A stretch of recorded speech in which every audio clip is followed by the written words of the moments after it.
everybody. Welcome to another hack show. So, for tonight, it's an all Triumph night. We're going to be talking Triumph. I've got Pete Pardo is going to join me in a minute. And basically, we're going to go through their entire catalog, talk about the band, and we're going to rank their albums. They put out 10 albums, which is perfect. So, every album is a top 10 because there's really no duds to me anyway, but you'll find out. And we're just going to rank the albums and talk about the band. So without any further ado, welcome, Pete. How are you, man? What's going on? How are you? Hey, everybody. Not too much, not too much. So just before we went live, I was just saying to Pete, like everything decided not to work. So I'm working the show on a touchpad here, and I'm about as good on a touchpad as I am on ice. I can't. It's just, yeah. So hopefully we'll get through the show and nothing else will crap. Yeah, I'm doing the swirly thing. Hopefully nothing else will crap out. We'll get through this.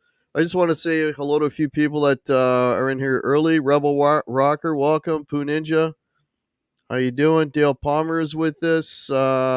Tim Thomas, welcome. There's Trucker Kev. How are you? Mitch Heyman, Rick Hefner, John the Dark Wizard. Welcome everybody. Let's see. Gary Holt, how you doing? DT, nice to see you. Cool. So, Dan in New Jersey, how's it going? So, we're going to be talking about some Triumph. So, I always start these shows by asking the same question. So, when was your first exposure to Triumph, Pete?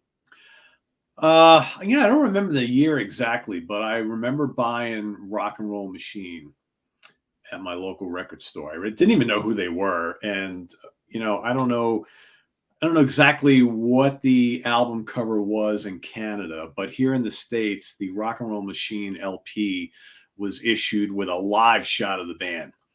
And really cool cover. And as you guys have heard me talk about many times in the past, when I was a kid, when I was rummaging around the record bins and I saw what looked like it didn't even have to be a hard rock band. If I saw a cool album cover, front or back, that had a live shot of a band jamming out, I wanted it. And I had no idea who Triumph was, and I bought it, and I really liked it. And then literally a year or two later, Allied Forces came out, and then they were all over the radio here in the States. And, Just a Game, I remember hearing Late on the Line on the radio. But Rock and Roll Machine was the first thing I bought, and I remember thinking, this is a cool band. Did I even know at the time they were Canadian? I don't know. I don't remember. There was no internet back then, so it's like whatever you read in the magazines and stuff. Right. And but I just remember Rick Emmett, red hot guitar player, and I really like his playing a lot. So that was my first exposure. But then Allied Forces just completely sucked me in. I saw him on that tour, and the rest is history. Great band. Oh yeah, great. I mean, I never got the opportunity to see them live, but I've seen all kinds. I mean, in preparing for the show, I watched all kinds of live stuff, and I'm oh my god, I wish I'd seen them live because they put out a hell of a production, man. Really. Yeah, they really did. Yeah, they were drawing some big crowds here for a while. I think I caught them 4 times. Wow. At the 80s, yeah, I saw them a bunch of times, and I saw them. I think the last time I saw them was in either the Meadowlands in New Jersey or Nassau Coliseum, one or the other, and they were headlining. And although they always headline actually here, and but they were playing 18,000 seater. It's pretty big, so they were a big draw there for a while. But I've seen them in smaller places as well. And they always had a great light show and had lots of, explosions and smoke bombs and all that kind of stuff. And, for 3 guys, they always sounded really good live. I remember specifically, every time I saw them, no matter what place I caught them in, they always had a pretty clear sound. I think they were very meticulous about, whoever they had working their sound at any gig on every tour. And they just always sounded really crystal clear. For 3 guys, you always could hear the vocals, the guitars were spot on. Everything was really good. They were just always very entertaining live, and I always loved to go see them. And then, but they kind of, once the 80s finished up, that was kind of it for them, unfortunately. But they were a good draw throughout the decade. Well, Rick was bursting at the seams to go and do some different type of material. So yeah. So it ran its course, I think, with Rick and the band anyway. But, my first, I think I was a kid, I was 10.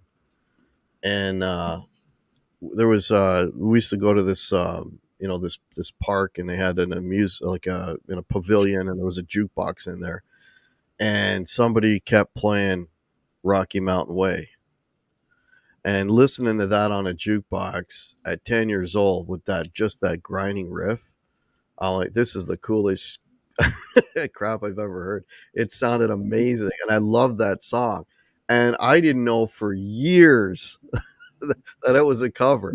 Yeah, right. I had no idea. I thought, man, these guys they write great songs. No idea. And to this day, I still prefer their version, just because that's oh man, that's That's what you know, right? Yeah. yeah, it's killer. It's killer. So yeah, so as I said at the top, we're gonna be ranking their albums. We're gonna go from they did only put out 10, so it works out beautifully. We're gonna go 10 to 1. And Pete, if you want to start us off with number 10. Yeah, my number 10 is the last one they ever did, which is the only one I don't own. I never bought it when it came out. I've heard it many times over the years. Edge of Excess, so from Right. 1992. So this is the album they did, the only album they did after Rick left. It's got Phil X on guitar, who at the time was basically an unknown. Mhm. Now, of course, he's all over YouTube. He's played with Bon Jovi for many years, so he's kind of like almost like a household name now. But it's a pretty different album, but it basically sounds like what a Triumph album in 1992 probably would have sounded like. It's to me, it's more of like a commercial metal album, whereas Triumph were never really a heavy metal band. I don't think they were more of just a good commercial hard rock band. Some good metallic guitar work on it. I think the songs are pretty decent. The one thing is when you've grown up with this band and you're used to that two vocal attack. I mean, every album you can count on basically half the songs being sung by Rick, half the songs being sung by Gilmore, the drummer, and you get that kind of yin and yang throughout the album. I think this album, all Gil, is almost like a little bit too much Gil. I think at least that's my impression here. But some good songs on here. Child of the City is good. I like the title track. Black Sheep. I think it's a decent album. It's just not quite the same. I mean, it's like with this band, you got to have those three guys together. Take one of them away. It's not quite Triumph, but it's not a bad album by any means. But, it's a shame that this album got completely ignored when it came out. But I think 1992, I think the era of Triumph and a lot of other bands kind of already over at this point because everybody's listening to grunge and alternative and all that kind of stuff. So, if they would have released this album a few years beforehand, it might have done pretty well. But in '92, nobody was listening. Yeah, yeah. I don't know if you're aware, like Phil X is a local hero. He's from my neck of the woods. And back in the early 90s when you'd go into the guitar shops and stuff, is hey, did you hear about Phil X? You gotta try him. Did you hear about Phil X? That was the talk of the town, man. Phil Wow. X being Triumph, because Phil X played with everybody. Like he played with everybody. I mean, a drummer that we haven't played in a long time, but I used to play a lot within a band. He used to jam with Phil X back in the day. Like he's local, right? So when he got into Triumph, and Metalworks Studio is like not far from my house, right? So when he got into Triumph, man, that was like the talk of the town, Phil X. And then of course, unfortunately for Phil X, it only, translated to one album, and then they kind of folded. But yeah. So my number 10, and I got the fancy graphics here. My number 10 is the first album. And what I find first of all, the production on it is very, very, I mean, it's flat. It's like guitars. It sounds like they're playing in a box. There's no dynamics. There's no, for lack of a better term, balls. Like it's just very kind of, you know, but the song, I mean, I've seen them play these songs, on YouTube, and I've seen them play this and live. They translate really, really well, but just on the record, there's not a lot going on there. And what I find with this record is it sounds, for like, I guess, generic. It just got a very generic, songwriting on there. It's like, we're just putting these songs together, and there just doesn't seem to be any, I don't know, authenticity to them. They just sound very like sort of premeditated. With the one exception, well, two exceptions. Street is a Street Fighter, I think, is the cut, and Blinding Light Show. Blinding Light Show is sort of that song kind of really displays what this band is capable of. And at the time, you didn't know, but at the time, that was a sign of things to come. And that's just Rick Emmett's genius. I mean, it's not a bad album by any means. I'm not suggesting that. It's a pretty good album. I mean, you can't have a bad album with Rick Emmett on it. I mean, that's just impossible, right? But of all their albums, you know, it's for me, it's the one that, just looking at my notes here, it's the one that doesn't really do it for me more than the others do, right? So, I mean, you know, they were still finding their way on that album. yeah, I mean, it's their Flashes of first album, brilliance it's in their that. first foray into it. There's the party songs on there. Hey, hey, what you doing tonight? Hey, all that kind of stuff. Which would, I mean, it in a live context, it sounds great, but when you're listening it on a record, and the production is bad, it doesn't really translate. Is kind of what I'm trying to say. Would have been a lot better with better production. Um, oh, Be My Lover and Blinding Light Show. Those are the two tracks that stood out for me. But like again, it's not a bad album by any means. I mean, nothing with Rick Emmett is bad, right? But Blinding Light Show is just. I mean, Blinding Light Show would, even the production on that's not the greatest. I mean, the song is really really good. That song could have sounded a hell of a lot better than it did. But I mean, that's just a testament to how good a song it is. It's still still Okay. works. So, but yeah, that's my number 10 is the very first one. Cool. All right. More about that in a little bit. My number 9, I'm going to go with Surveillance, the last album with Rick. There we go. Okay. 1987. My issue with the last couple of Triumph albums before, I guess, the split of the original band is that there's some really good songs on there. It's just really slick. And I think the band were kind of going in a direction that a lot of other groups were at the time. So you can't really blame Triumph because it's what everybody was doing. But there's some good tracks on here. I mean, All the King's Horse is terrific. Never Say Never is fun. Let the Light Shine on Me is pretty good. Rock You Down is okay. It's an okay album.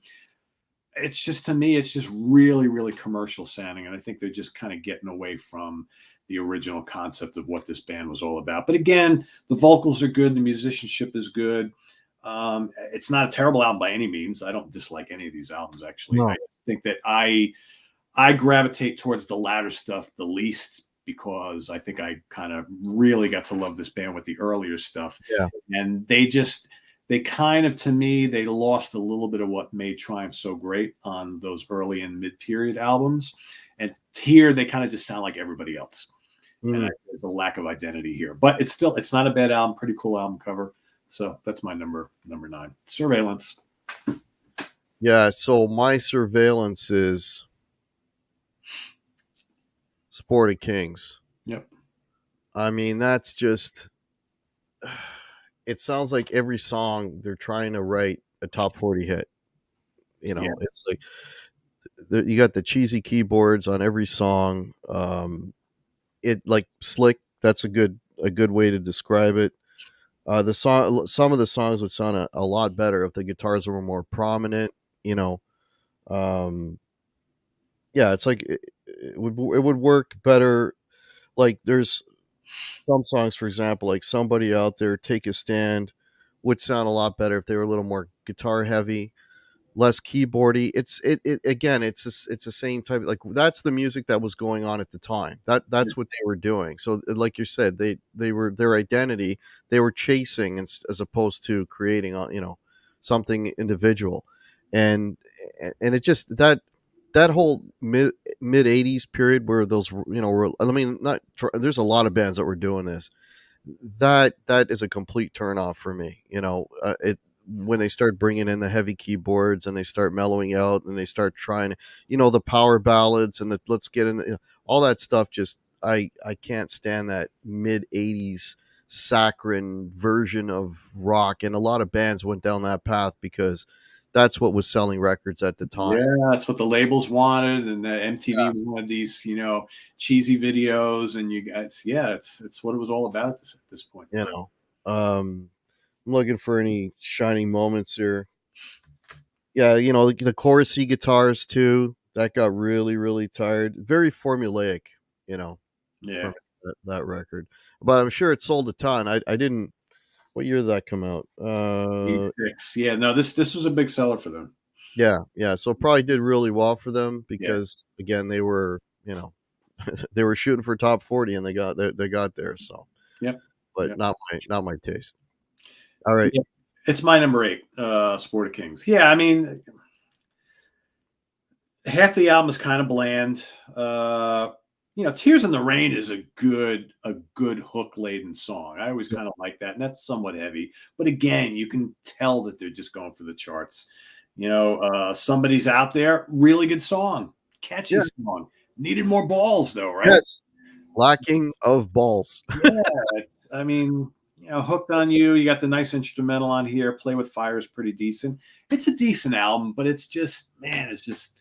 I find this one and Surveillance just, it's funny. Edge of Excess is heavier than either one of these two combined.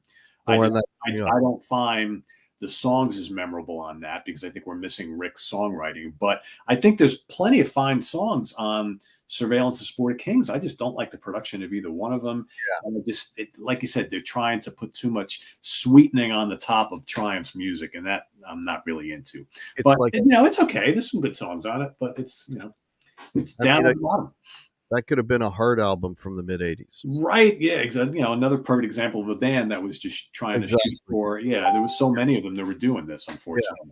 Yeah. So this was not just a Triumph problem. This was No. I mean, there was a lot of bands falling into that hole, so to speak. Yeah. Yeah. Uh, so my number 8 is Edge of Excess. And this record, it doesn't have as many memorable songs, but what it does have is the return of the guitar. Yeah. And it's a heavier record. So I like that. Now, not to say that there's still, the chorusy guitar sneaks in there now and again, but there's some good rockers on there. Like for me, I'd give that record an A for effort because they're trying, and they're trying to. Maybe it was the time because that whole '80s keyboardy thing kind of had passed at that point. Now the heavier guitar sound was coming in, and maybe that's why they were trying to do a heavier rock record at that point. I don't know, but you got to give them an A for effort. They were writing some heavy tunes on that. Like the title cut, I think is fantastic. Yeah. Edge of Excess, I think it's great. And Phil X is a phenomenal guitar player, but not for Triumph. No. Because you grow up like you said, you grow up with Rick Emmett, he's got that certain style. He's just got that melodic sensibility. I mean, Phil's playing his butt off, but the lines just sound cool and all that, but they're not Rick Emmett lines, Yeah. Yeah. So it kind of falls short in that. One thing I you're mentioning about Gil singing all the songs. I think Gil, his best singing is on this record. He's got a pretty damn good voice, and he really shows it. I think more so on this record, maybe because he's doing all the songs, it becomes more apparent. But I think he sounds really, really good on this. Riding High Again is another great song. I love Gil singing. Sounds less formulaic, more like they were trying to make just a good hard rock record. That's the impression I get from Edge of Excess. But what's lacking, of course, it doesn't have the magic of Rick on the guitar. So that's why it ranks as low as it. Otherwise, it would be way up there for me. All right, what do you got for number 7?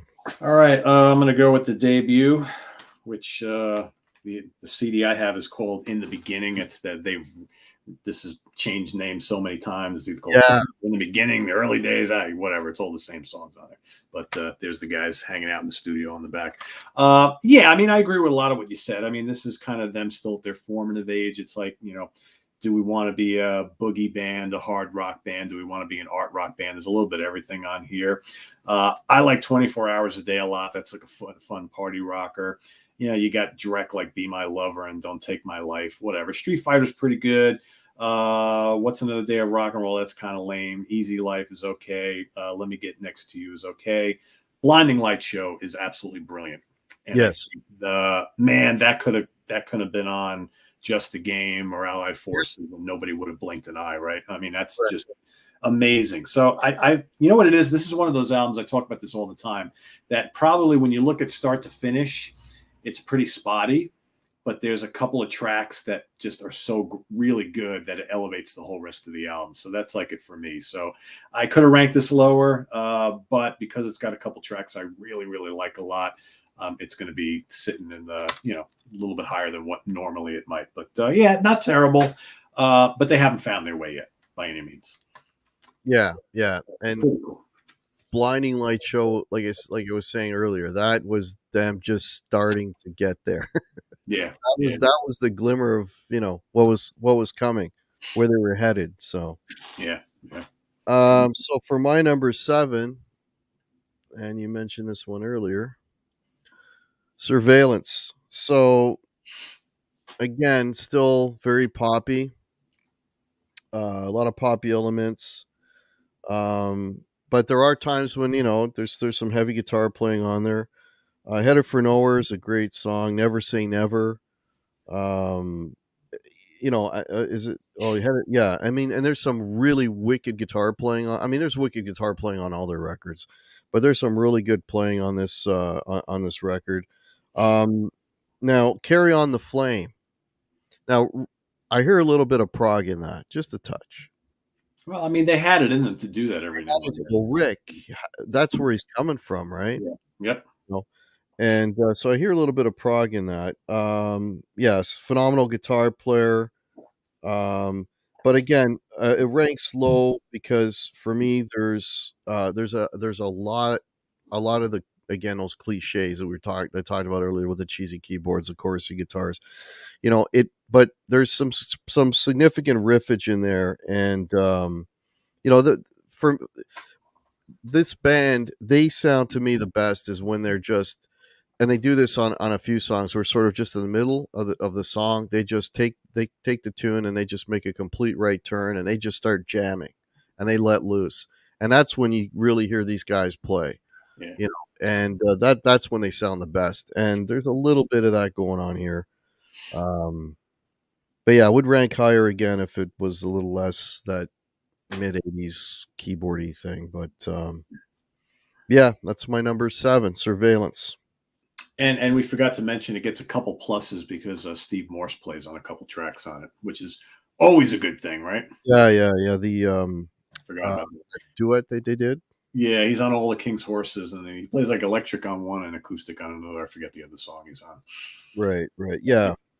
Can always help to have Steve Morse playing. Well, yeah. I'm going to talk a little bit about that with Rick's doing those. He always has that little piece that he does solo with. I'll get into that in a little bit later. So what do we got for? Where were we up to? Number 6. Number 6, I'm going to go with 1980s Progressions of Power. Another one of the early ones. Another one of those albums I think that's kind of spotty, but there's enough to like on here. I think this. I think the interesting thing about this, and I remember most people who I knew who were into Triumph back in the day. This was seen as a little bit of a letdown after Just a Game, and it really is. It's not nearly as strong as that album, but it's got some killer tracks on here. I mean, I Live for the Weekend is a barn burner, and there's some scorching Emmett guitar solos on there. Yep. Take My Heart is a good Tear the Roof Off is a great rocker. You got some stuff like Hard Road, which is okay. That's kind of like middle of the road, like hard rock and boogie stuff. In the Night, Nature's Child is a pretty cool tune. Yeah, Woman in Law, there's nothing spectacular. You got the great instrumental on here, Finger Talking. But, I like this album. I don't love it, but I think to me, it's a middle of the pack Triumph album. Mm-hmm. It's pretty good. It's not great. It's by no means terrible, but there's a handful of tracks on here that are really kicking, and the rest of it is okay. I think, even when I did my ranking of this catalog on Sea Tranquility like a year and a half ago, for the most part, I find, as much as I like this band, I find most of their albums fairly spotty, except for a couple of them. And I think that's always like kind of plagued this band. It's almost like if you take, all right, they got 10 albums. If you take the best of all the 10 albums and put them together, you probably have 3 absolutely amazing Really albums, good, yeah. and then some other stuff that's kind of like pretty good but not great. So but Progression to Power, fun album, good hard rocking album. I mean, I dig it. It's not one of their best though. Yeah, so for my number 6, I'm going with Thunder 7. Poppy, yes, but with guitars, so I'm okay. So all the cheesy keyboardy stuff isn't in there. I can handle it with the guitars. Love Cool Down. Love that. That is very Zeppelin-esque. Love that song. Um, Cool Departure with Stranger in a Strange Land. That's a cool tune. Rick being so accomplished, I love that he's doing when he does those sort of solo guitar things.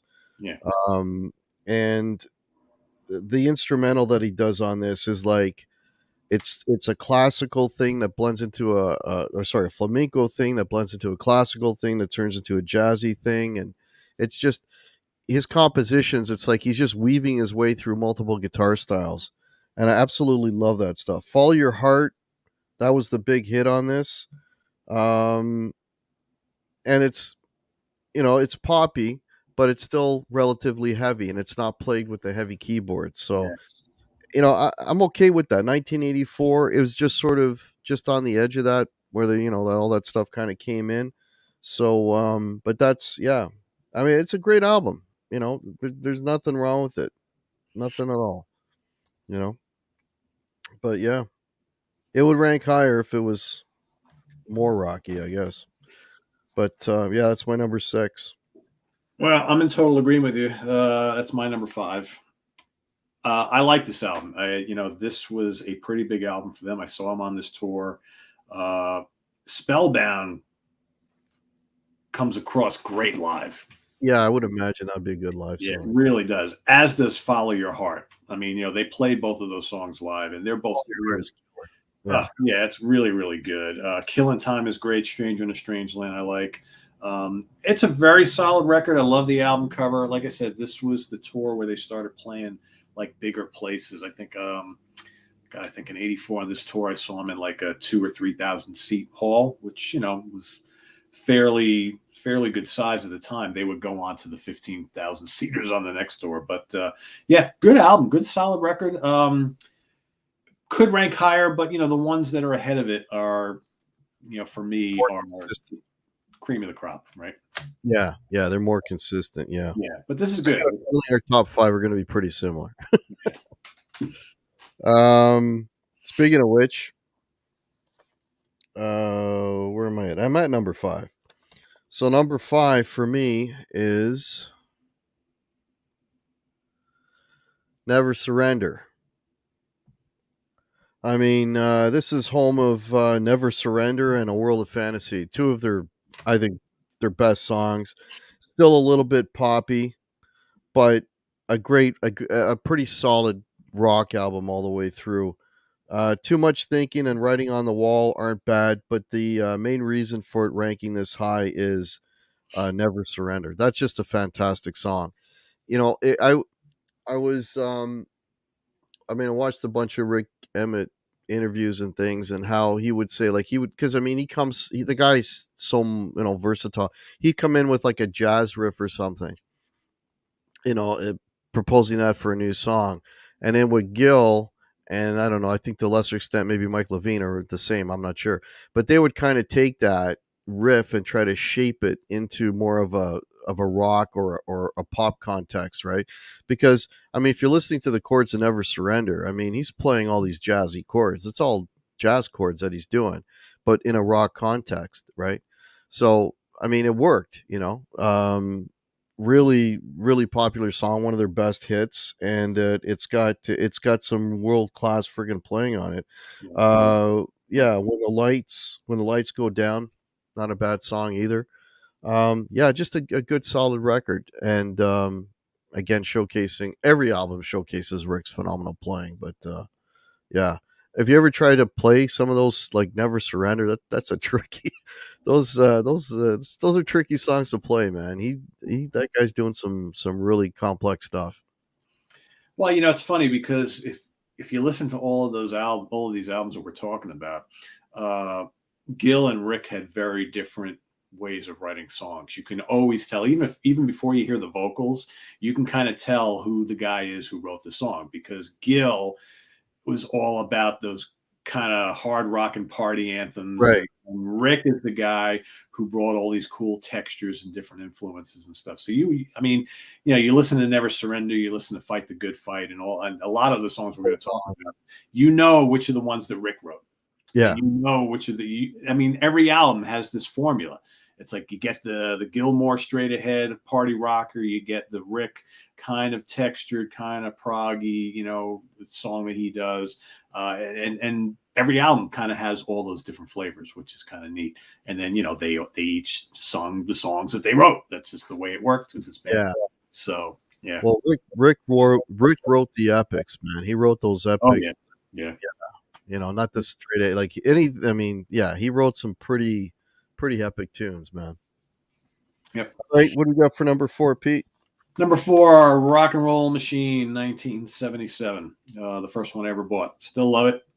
Could rank higher, but I think I like the 3 that I got above it a little more. Takes Time is a good track. What else? The New York City Streets, Part 1 and Part 2. That's pretty cool. There's some interesting things going on in that tune. Yeah.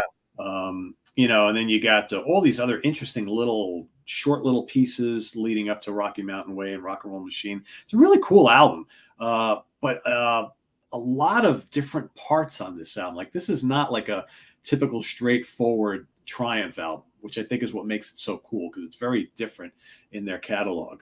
And yeah, I mean, I remember I used to play Rock and Roll Machine as a kid over and over and over again, and I would look forward to that solo every single time. Yeah. And it's like, oh man, this guy is so good. He never really got the credit he deserved, No. but this is a good album. Listening back, the production's kind of rough. I think the first like 2 or 3 albums are, that they have that issue, but there's a charm to this that I really like a lot. And I think musically, there's some really good stuff going on here. This is like Rick's album, I think. You got the 3-part The City, which is pretty cool. Some interesting things woven in there. I like it. This is good. This is a really different album for them. It's unlike any of the others before or after it, and that's what makes it so good. But that's number 4 for me. Cool. Number 4 for me is Progressions of Power. This is before they went poppy. This came out 1980, so this is before all that sort of thing came up. So this is a straight up for me. Just a good solid hard rock album. There's a song on it called Nature's Child. That lead break, that in the middle, is just insane. They just like, okay, here, they literally break away from the song and then they just go into this crazy jam. Rick's playing his butt off. Mike Levine is keeping up. I mean, Mike Levine, underrated. Mike Levine on bass, man. You got to keep up with this guy, and he's able to do it. No, he's fantastic. The flamenco, finger talking, great song. Yeah, yeah. It's got some country, classical, all kind of mixed in with that instrumental. Yeah, for me, that record is just a straight up solid hard rock record. And personally, like that's what I like the most about Triumph, is when they're playing straight up, straight ahead rock and roll without all the cliches and all that other stuff that they started doing later on. So they were still a rock band at that point, and that's why that album ranks as high as it does for me. Cool. Nothing wrong with that. It's a good album. Good solid record. My number 3, and I think I misspoke before. I think that, when I was talking about seeing them live during the 80s, I think by Thunder 7, they were already playing much bigger places than the 2,000 or 3,000 seater that I was talking about. I think Never Surrender, which is my number 3, is where they first started to move to that bigger size venue, and it was with the next album where they were already playing the big hockey arenas and things like that. But for here, pretty sure I saw this at the Mid Hudson Civic Center in Poughkeepsie, New York, and I think that holds like packed like 3,000 or something like that, and it was packed that night. But yeah, I like this album a lot. I think out of all the more commercial albums, this is without a doubt my favorite. Some really great songs on here. World of Fantasy is classic. Yeah. Battle Cry is great. Never Surrender title track is so good. When the Lights Go Down, another good live, anthem. Writing on the Wall is great. Just Too Much Thinking is solid. Really good album cover. Good production on here. Good hooks. Great playing. Really good guitar playing on this. This is easily one of their top albums, and it's no surprise that after like the success of Allied Forces that they kind of continued on and did something that was like the next extension of that. And I think if they would have stayed kind of in this realm for the next couple of albums, I think, it would have been better for me. But I mean, they were starting to get more success, what the labels are always asking for and all that kind of stuff. So yeah, but to me, that was the last, I think, really great album from them. Yeah. Yeah. Well, my number 3, Just a Game. I mean, this has got probably my favorite Triumph song on it, which is Hold On. Absolutely. I love that song. And Lay It On the Line, of course, is on this as well. Just some killer tracks on it. And then they do that blues tune on there, Young Enough to Cry, which is I really, I mean, I like when bands do, some outside stuff, some different stuff. And that was a band blues tune. And then they did, then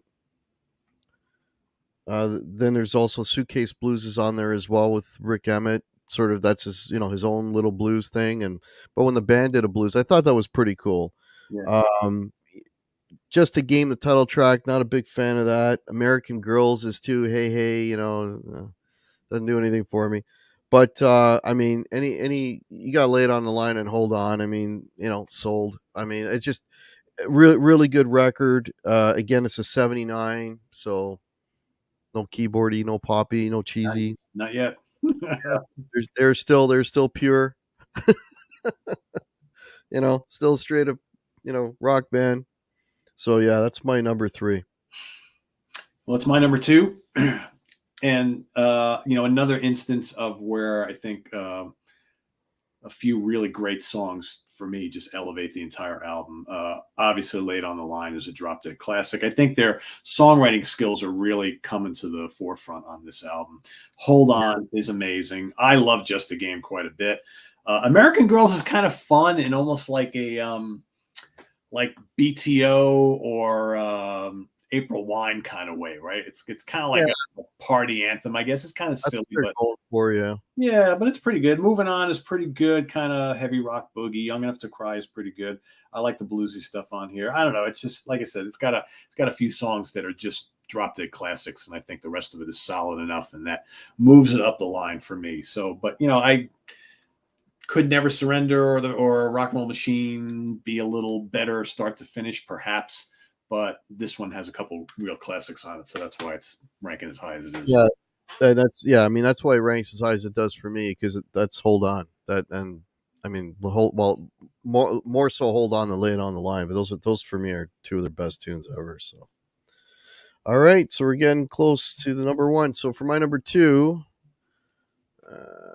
here we go. Working the mouse pad. You're just a click away. There it is. You're just a click and a drag away.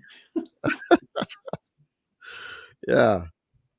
Allied Forces. I mean, what I write here, right from the start, Fool for Your Love, great song. Magic Power, another epic Rick Emmett song. The title cut, Fight the Good Fight. I mean, come on. Spectacular album all the way through. You were mentioning about the songwriting. I mean, these guys were they were master songwriters. I mean, they put down, I mean, I'm going to single out Rick Emmett because he's putting up the epics. But man, the arrangements and his, of the songs, the flow of the songs, the build, the dramatic, the light and the shade, like you know, just fantastic. Uh, just a great songwriter.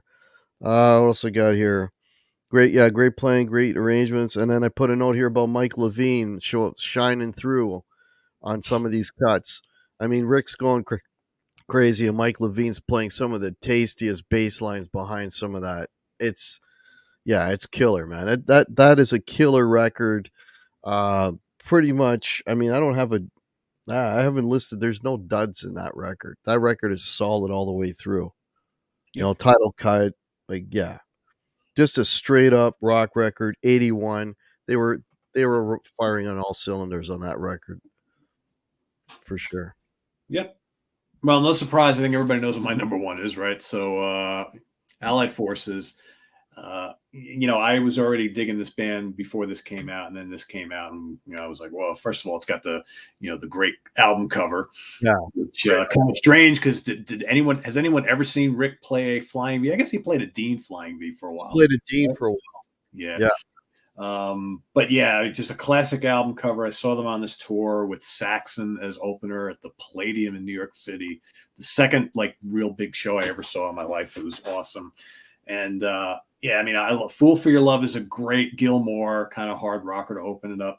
Magic Power is classic. I really love like a lot of Rick songs.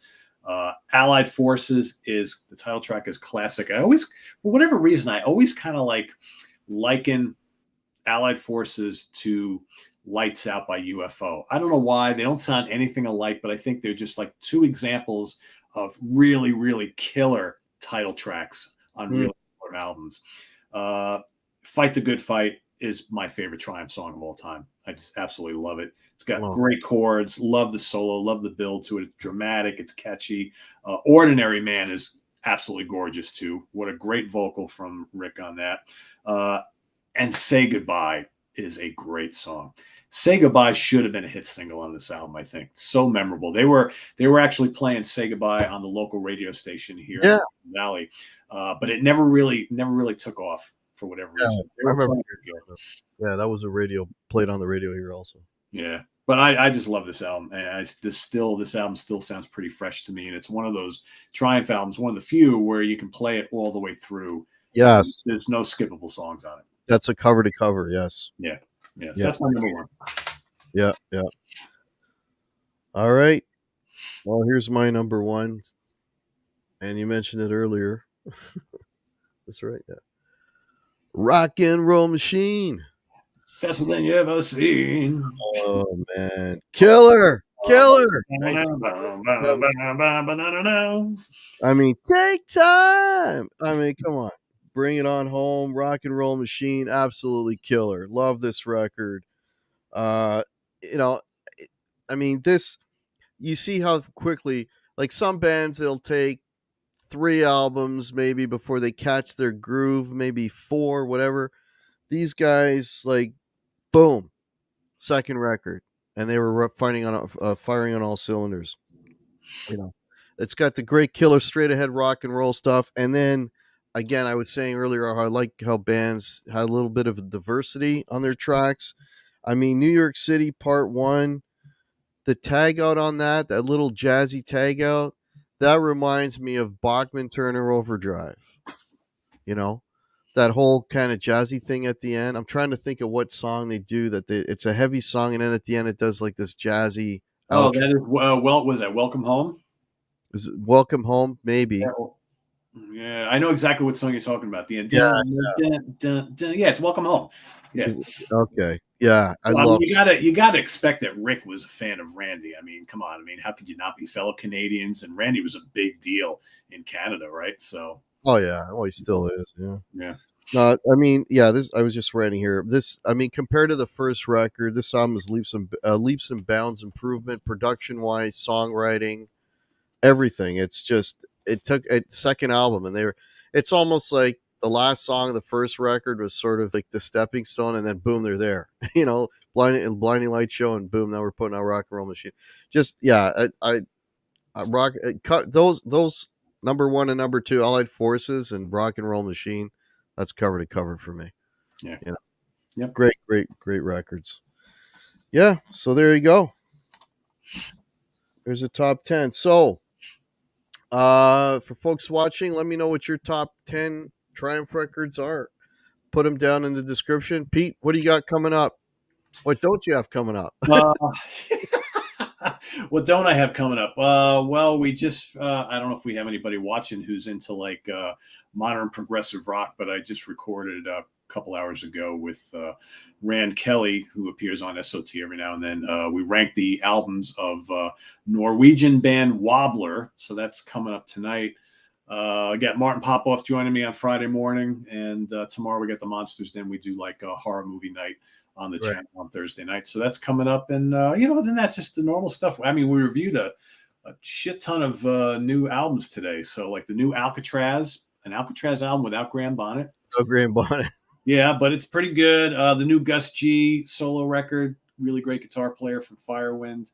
What else did we do today? Geez, I'm drawing a blank what we did today. The new Lucifer album, the new Tremonti album, from Alter Bridge, a whole bunch of new review albums today, which is pretty cool. The new Marillion box set for Fugazi, and so it was a busy day for new. I mean, just a lot of new releases coming out. Like it's like boom, boom, boom, boom, boom. Late, Q3 and 4 this year. Just all of a sudden, everybody's pushing everything out later in the year. So it's like, I mean, my stack of new releases to listen to and review is like crazy. I'm trying to find time to listen to everything. It's not easy. Maybe for Christmas Oh, or try to do stuff out. Who knows? Who knows? I guess. Yeah. I guess. Yeah. Doesn't make my job any easier, but that's all right.